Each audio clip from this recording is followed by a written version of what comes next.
অথচ তারা আমাদের দেশকে লুটে পুটে খাচ্ছে ভাই। আমরা এটা যেহেতু কেন্দ্রীয় আন্দোলন, এখানে অনেক বক্তা আছে, আমার অনেক কিছু বলার ছিল।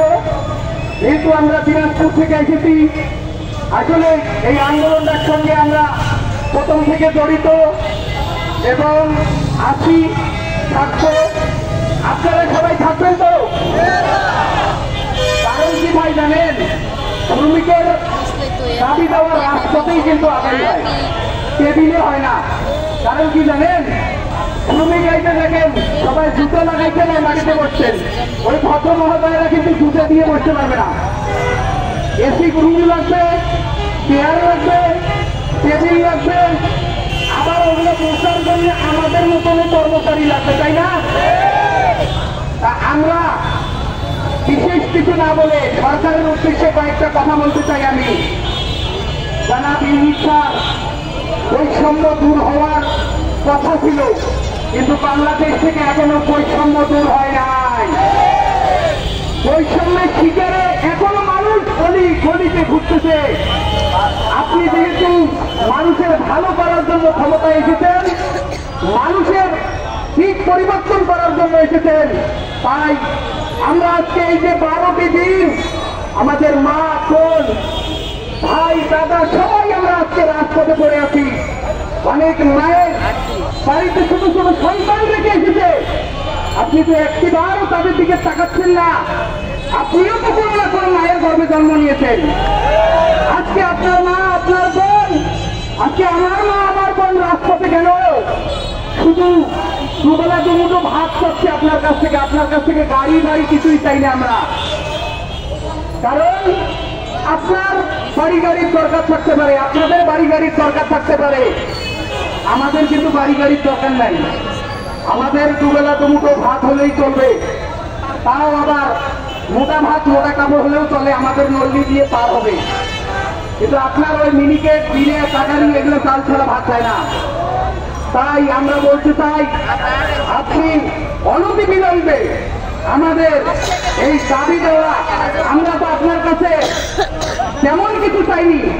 কাজ করাবে সরকার, বেতন দেবে সরকার, এখানে মধ্যস্বত্বভোগী হিসেবে ঠিকাদার কিসের দরকার?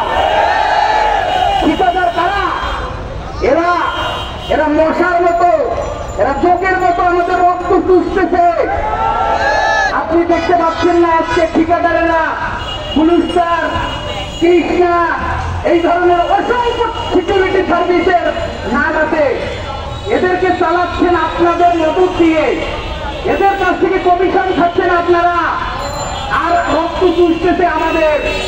বেতন দেন আমাদেরকে 16,000, কমিশন দেন 3,000 তাদেরকে। ওই 3,000 টাকা আপনারা আমাদেরকে দেন কেন? মধ্যস্বত্বভোগী হিসেবে তাদেরকে রাখতেছেন আপনারা। আপনারা ঠিকাদার বাতিল করে অনতি বিলম্বে আমাদেরকে স্ব কোম্পানির অধীনে নিয়োগ দেওয়ার ব্যবস্থা করেন, নতুবা আগামী দিনে আমরা আপনাকে সহযোগিতা করে আন্দোলন করতেছি। আগামী দিনে এই 6 লাখ লোক যদি রাজপথে নেমে যায়, আপনি আপনার বাথরুম সাফ করা, আপনার পানি ওয়াটার সাপ্লাই দেওয়া, আপনার জ্বালানি খাতে বিদ্যুৎ সরবরাহ করা, আপনার কয়লা উত্তোলন, আপনার স্বাস্থ্য খাত, আপনি চতুর্দিক দিয়ে অচল হয়ে যাবেন। তাই আমরা বলতে চাই, আমরা আপনার সঙ্গে শান্তিপূর্ণভাবে আপনার সঙ্গে আমরা আন্দোলন সংগ্রাম করে যাচ্ছি, আপনাকে সহযোগিতা করতেছি।